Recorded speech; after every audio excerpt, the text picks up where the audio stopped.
त्याचबरोबर महानगरपालिका आयुक्त, अतिरिक्त महानगरपालिका आयुक्त, अधिकारी, कर्मचारी, प्रसार माध्यम आणि मुंबईतील माझे समस्त बंधू आणि भगिनींनो, स्वातंत्र्य दिनाच्या 79व्या वर्धापन दिनानिमित्त मुंबईची प्रथम नागरिक या नात्याने मी आपल्या सर्वांचे मनपूर्वक खूप खूप स्वागत करते आणि खूप शुभेच्छा देते।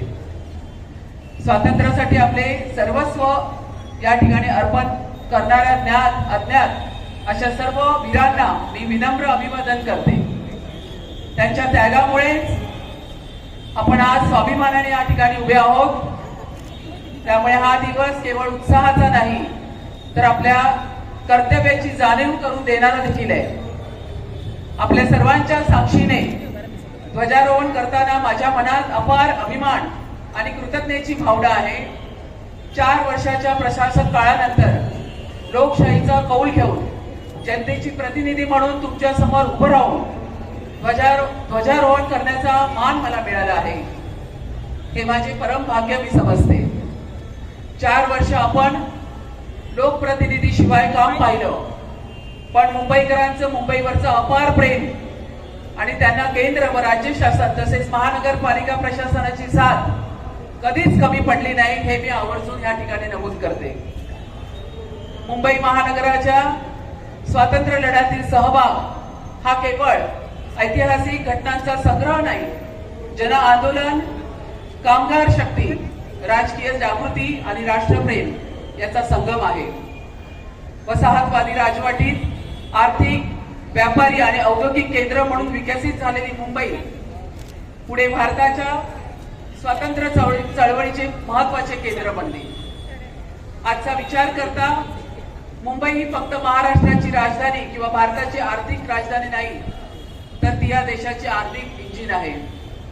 आज आपली मुंबई एका नव्या आत्मविश्वासाने उभी राहत आहे।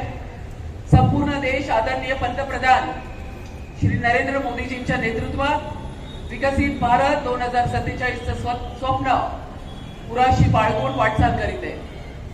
विकसित भारत 2047चं हे स्वप्न मुंबईच्या योगदानाशिवाय पूर्ण होऊ शकत नाही। त्यामुळे आपण देखील दृढ संकल्प करून त्या दिशेने वाटचाल करायला सुरुवात केली पाहिजे।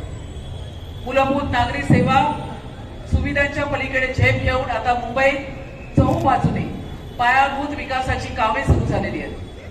महत्वाकांक्षी प्रकल्प साकारले आहेत। रस्त्यावर, समुद्रावर, जमिनीखाली सर्वत्र आपल्याला एका नव्या मुंबईची पायाभरणी होताना दिसते। किनारी रस्ता, भुयारी मार्ग आणि उड्डाण पूल, मेट्रोचे जाळे किंवा अटल सेतू सारखे अद्भुत प्रकल्प असो, आपली मुंबई काट टाकते।